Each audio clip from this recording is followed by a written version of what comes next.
Hello everyone, welcome back to another English language video. Today we are looking at the AQA GCSE English language, paper 1, question 3, which is focusing on structure.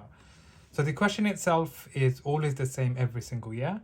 So it reads, you now need to think about the whole of the source. Okay, so the whole of the source is looking at the beginning to the middle to the end. So you're looking at the shift from the beginning to the middle to the end. The text is from the opening of a novel. How has the writer structured the text to interest you as a reader? You could write about what the writer focuses your attention on at the beginning of the source. So what is the focus at the beginning? Is it on the setting? Is it on the characters? How do they have a conversation? Does it shift from the inside to the outside? Do they use dialogue? How and why the writer changes this focus as the source develops? And finally, any other structural features that interest you. And this question is worth 8 marks. Okay, so when you look at the question, you should divide it into the following. So that includes the beginning, the middle, and the end. So preferably you want to show quotes from the beginning, one from the middle, one from the end. And when you answer the question, you need to show how the source develops. And in simple terms, you need to show the shift in focus. So the shift in focus could be in the setting, it could be a shift in the time, or it can be a shift in the tense as well. So these are some areas which you can look at for in terms of the shift in focus. Now, also within the question, they mention any other structural features that interest you. So structural features, there are a few that I wanted to go over in today's lesson. So they include the following. Now, like I said, you may not find all of them in the text, but for sure you should be able to identify some of them. So the first one is a narrative voice. The second being a narrative perspective. So is it written in first person or third person? And you need to talk about the impact of that. The climax, so the most intense part or the decisive point within the text. The dialogue. So the dialogue is the conversation between the characters, and how does that interest the reader? Then we have the exposition. So what happens at the start and where the ideas are initiated. Has the writer used an analepsis? So an analepsis, if you don't know, is a flashback, and it's presenting past events that have happened. Prolepsis is a flash forward, again to do with structure. It's presenting the future events. Foreshadowing, very important. What is foreshadowing? Foreshadowing is when you hint of what is to happen. Okay, so you give the readers a clue of what is about to happen. Do we have a motive? So a recurring element in a story. So a particular notion that is repeated throughout. We've got resolution. So a resolution is the solution of the conflict. And then we've got a setting. How is the setting introduced? Okay, do we start inside a house and then does it suddenly transition to the outside of the house into the forest? And then we've got spotlight. So is there something which is emphasized? And ask yourself, how does that interest the reader? Linear narrative style. Are events told chronologically? So are they told in a time order from the early hours of the morning to the afternoon to the late evening? Or is it the opposite, in a non-linear narrative style?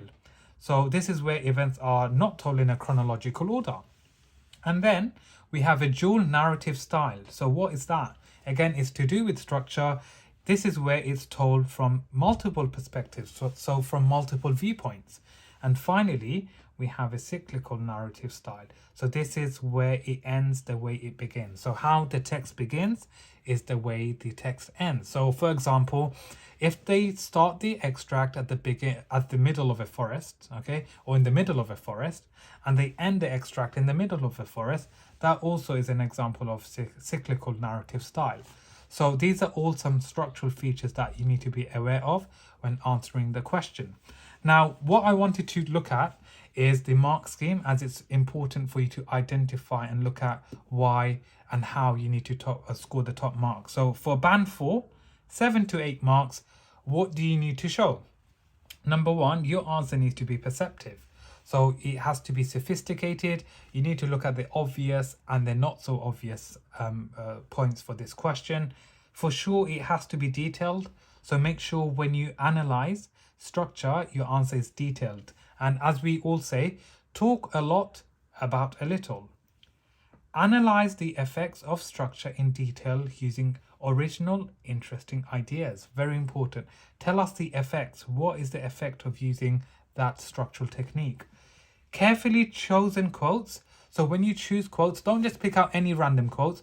Be very selective as you are against time. So you have to be very selective and judicious. Use sophisticated subject words. So like I said before, if the writer has used a flashback, you may want to use the word analepsis. If the writer has used a flash forward, you may use the word prolepsis. These are, again, relevant subject terminology, which you should be using in your answer. Moving on, some top tips in terms of answering question 3 on structure. Select a judicious range of examples. Now, what does judicious mean? You have to be selective with your quotations and pick quotes where you can write a lot about, okay? So this is what we mean by being judicious with your quotations. And secondly, make sophisticated and accurate use of subject terminology. So when you identify the structural features, make sure you are being sophisticated, you are looking at it from different angles as well. And in terms of how to structure your answer, this is a simple template that you can follow. So you may have heard of peel paragraphs. So P stands for point. So what do you have to do here? You make your point when you start your answer. Tell us what effect it has on the writer and how does it create a certain structural feature. This is what you have to do in your point. So that's the first thing you do in your paragraph. Secondly, you have to show evidence. So support your answer with evidence from the text, from the source. Make sure you back it up with relevant quotes. Thirdly is your explanation. Explain how the quote you have chosen supports the point you have made. And finally is the link.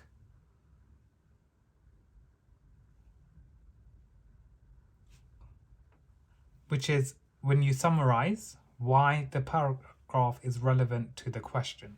So these are some areas for you to focus on and answer in terms of the question.